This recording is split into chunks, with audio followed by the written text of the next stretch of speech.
Hello mga kasari, alam niyo ba kung anong prutas ito? Yan. Kasi ngayon lang po ako nakakita ng prutas na ganito. Nakakain po ba ito mga kasari?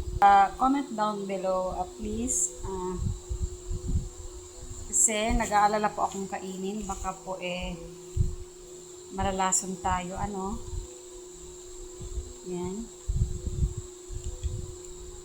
Ang lambot niya po mga kasari. Yan. Gusto kong kainin pero baka naman ayaw ng tiyan ko nito. Pero mukhang ang tamis, ang lambot niya. Oh.